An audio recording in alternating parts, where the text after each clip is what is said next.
De retour dans la deuxième partie du Tennis Football Show, on va parler football maintenant. Donc maintenant, on parle de l'équipe de France qui s'est qualifiée pour la finale de la Coupe du Monde. Incroyable. Qui l'aurait dit, franchement. Troisième finale de son histoire. Impressionnant. Et alors, on peut même dire que sur les 20 dernières années, c'est l'équipe qui fait le plus de finales. Avec 3 finales en 6 Coupes du Monde. En 6 Coupes du Monde, tout à fait. Ouais. Et donc c'est très bien. Donc, alors, sur ce match-là, on peut encore voir qu'on a eu une équipe solide. Oui, partout, exactement. tout le terrain. À l'image de Deschamps, c'est-à-dire une équipe solide, solidaire, avec beaucoup d'abnégation, assez défensive, faut le dire, mais effectivement une équipe très dure à manœuvrer. Exactement. Les Belges se sont cassés les dents sur nous. Tout à fait. Et après, ils ont eu des reproches un peu après le match sur notre façon de jouer. Mais il ne faut pas qu'ils oublient qu'eux, ils ont fait exactement pareil contre le Brésil. C'est-à-dire qu'ils jouaient en contre-attaque, ils ont eu la chance de marquer 2 buts, et après ils ont défendu. Donc, et nous, si on regarde bien, on a subi les 20 premières minutes, avec un Eden Hazard qui était en feu, vraiment en feu. Il s'est éteint, du coup la Belgique a reculé, là on a eu plus d'occasions, on a eu 2 occasions même. Un Giroud qui rate sur un centre d'Mbappé, on a eu Pavard qui se présente tout seul et c'est un arrêt pour droit incroyable. Donc là on avait repris un peu le jeu, on commence très bien la deuxième mi-temps. Et dès qu'on a marqué, c'est vrai, on a défendu. Ah oui, après on a défendu, ça c'est sûr. Voilà, alors on va parler un petit peu juste de Giroud sur ce match. Parce qu'effectivement, Giroud n'a pas mis de but alors qu'il s'est créé, il a eu une tonne d'occasions. Ouais, il a eu beaucoup d'occasions et c'est vrai que c'est quand même un joueur très utile à l'équipe, il faut quand même le dire. Mais c'est vrai que là, il a un peu pêché dans la finition. Alors là, je vais te dire, sur ce sujet, je suis un peu partagé. Parce que sur ces occasions, on peut repérer que sur 9 tirs, il y en a 6 qui sont contrés. C'est vrai que c'est souvent contré par les défenseurs, tu as raison. 9 tirs pour un attaquant dans un match, c'est énorme. Ah oui, c'est beaucoup. C'est énorme. Donc déjà, ça veut dire qu'il se crée les occasions. Ça, c'est bien. Tout à fait. Mais le fait qu'il soit contré à chaque fois, c'est que peut-être qu'il tarde légèrement pour tirer. Tu veux dire qu'il est peut-être pas assez rapide, il n'a pas une vitesse d'exécution suffisamment rapide. Et on peut surtout retrouver par rapport à une occasion, c'est sur le geste exceptionnel de Mbappé, la double roulette. Il nous fait ça, et Giroud, il a 1 mètre d'avance sur le défenseur belge, sauf qu'il contrôle la balle au lieu d'enchaîner direct. Frapper, et bien forcément, les contrées, et ce qui aurait pu être un but extraordinaire, c'est contré malheureusement. Donc Giroud, je suis un peu partagé. Mais après, sur un match comme ça aussi, ce qu'on lui a demandé de faire, c'est de défendre beaucoup. Oui, après Giroud, dès qu'on a mené, sur ce match-là, surtout quand les Belges dominaient, il jouait numéro 6. Il était au milieu de terrain, il défendait. Il revenait des fois au poteau de corner. C'est ça. C'était vraiment un autre défenseur, un autre défenseur. Voilà. Donc maintenant, on va passer à un autre joueur, et on va parler plus généralement du mondial. Voilà, donc ce joueur, c'est Paul Pogba. Alors, rappelez-vous dans des précédentes vidéos, et notamment dans la liste du Tennis Football Show, Anthony ne le mettait pas dans ses 23, je le mettais, mais je le mettais uniquement sur le banc. Voilà.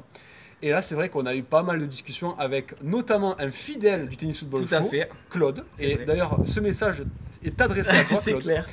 Vraiment, mea culpa. Donc, on s'excuse parce qu'effectivement, pour nous, avant le mondial, le Pogba qu'on voyait avec Manchester et avec l'équipe de France n'avait pas sa place en équipe de France.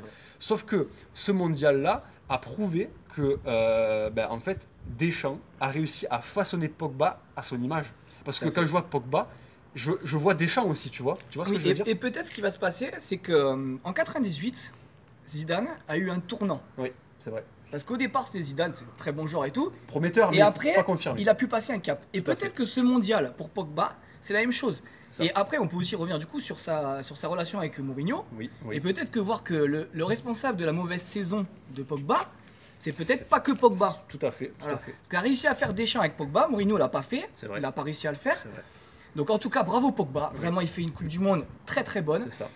Et il joue simple. Voilà. Et ça aussi, c'est un truc qu'il faut noter, à mon sens, c'est que Pogba, on nous l'a vendu pendant des années comme un joueur brillantissime, très doué, un génie. Alors qu'en fait, il a des qualités, je ne dis pas techniques, etc. Au-delà, il est au-dessus quand même. Bien sûr, il a des qualités techniques, physiques, etc.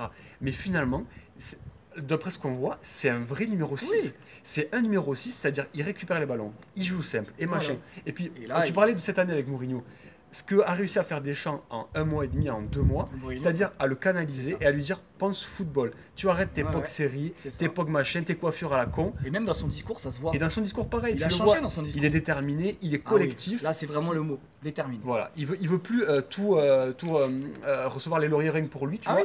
Et vraiment, ça, c'est un changement notable. Donc, pour tout ça, vraiment, Claude, bravo. On est désolé. Bravo, t'avais raison. Et d'ailleurs, grâce à cette expertise que tu as, un jour, tu auras l'occasion de venir dans le Tennis Football Show et l'invitation est lancée. Exact. Voilà. Alors du coup, on enchaîne avec le gros coup de gueule. Voilà, alors. Gros coup de gueule de Seb. Voilà, alors c'est un gros coup de gueule. Alors, soyons tous d'accord, je pose ça au départ. Je suis ravi et même excité que la France soit en finale de la Coupe du Monde. Ah, ça, oui, on est très content. La dernière fois, c'était en 2006, donc t'imagines, c'était il y a 12 ans. On était comme des fous là, contre la Belgique, contre l'Argentine, on était comme des fous. Voilà, donc je suis ravi, c'est extraordinaire, etc. En revanche, ce qui m'exaspère et qui m'irrite beaucoup, c'est que là, notamment après le match contre la Belgique, après notre victoire, vous avez tous entendu les klaxons dans les rues, les drapeaux, les machins, et tout le monde qui chante et qui saute et les trucs. Bon, ok. Cette base-là me dérange pas. Alors, le problème, c'est que ces mecs-là, qui font partie de ces manifestations, ce sont des gens qui, il y a un mois en arrière, n'en avaient strictement rien à faire de l'équipe de France et du football. Et dans un mois, quand la Coupe du Monde sera terminée et que tout le soufflet sera retombé, eh ben, ils continueront à refaire comme avant et le foot, ça sera fini que pour les eux. Footballeurs, c'est trop payé. Voilà, les footballeurs trop payés. Alors comme notre chère présentatrice Lapix qui dit que oui, alors on va regarder des millionnaires en short courir derrière une baballe. Anne-Sophie Lapix, franchement là, t'as été nul. Mais alors, assume.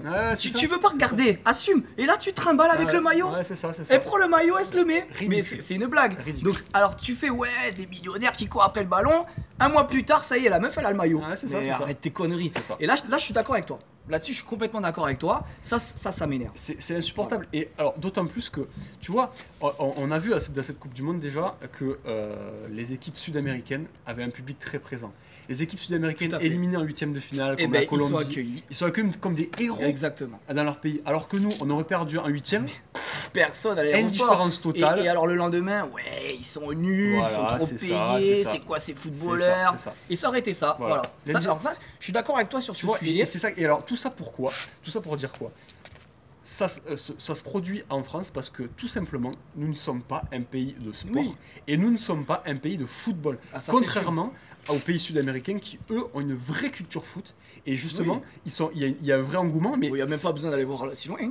L'Allemagne, l'Angleterre. Vous savez qu'en Allemagne, il y a 18 millions d'Allemands qui regardaient la demi-finale de la France. Oui, c'est énorme, c'est énorme. Et ça aurait été l'inverse. Il n'y aurait même pas eu 6 millions qui auraient regardé l'Allemagne. Mais on voit un truc, on voit les chiffres. Les audiences. France-Belgique a fait quasiment 20 millions d'audiences, ce qui est exceptionnel, ce qui est énorme. Les matchs éliminatoires pour la Coupe du Monde, donc c'est quand même des matchs importants. En moyenne, ils faisaient 4-5 millions. C'est pour dire vraiment le désintérêt pour les Français que les Français. Sauf quand on arrive au demi ou voire en finale. Voilà. Donc, alors effectivement, moi j'aime bien voir cet engouement, tous les gens qui s'aiment, de toutes les couleurs dans la rue, qui fêtent ça. Je l'ai fait même, j'étais dans la rue, j'ai fêté ça. C'est plaisant, j'ai fait ça pour les demi, c'est magnifique. Mais que ça retombe pas. C'est ça. Et que à partir même déjà des poules, tout le monde est ok, allez, on gagne, on va dans la rue. C'est ça. Voilà. D'ailleurs, on avait rigolé en 2006 parce que on avait gagné le Togo. Ouais, c'est vrai. En poule. Et nous, on était sortis dans la rue, on était contents. Mais il y avait personne. Il y avait personne. Par contre, ce qui s'était passé, 3 semaines plus tard, on était en finale. Et alors là, tout le monde était là. Voilà. Un exemple. Et voilà. Mais ça n'a pas changé. C'est vrai que ça n'a pas changé. Et tu vois, le 9 ou le 10 août prochain, on a notre Ligue 1, notre chère Ligue 1 qui reprend. Nous, on va la suivre avec intérêt parce qu'on est passionné et qu'on aime ça. Mais tous ces mecs-là, ils vont te dire la Ligue 1 c'est nul. Voir Nancy Sochaux, c'est de la merde. Exactement. Donc, rentre chez toi là, regarde pas la France. Soit vous aimez le football tout le temps, soit vous aimez pas le football. C'est ça. Et arrêtez de changer vos vestes. Et alors la Pix là, c'était la meilleure. Voilà. Donc les footix, allez vous faire cuire le cul. Voilà. Allez, ciao les amis. Et allez la France. Et allez la France pour la finale, on va la gagner. Allez, ciao.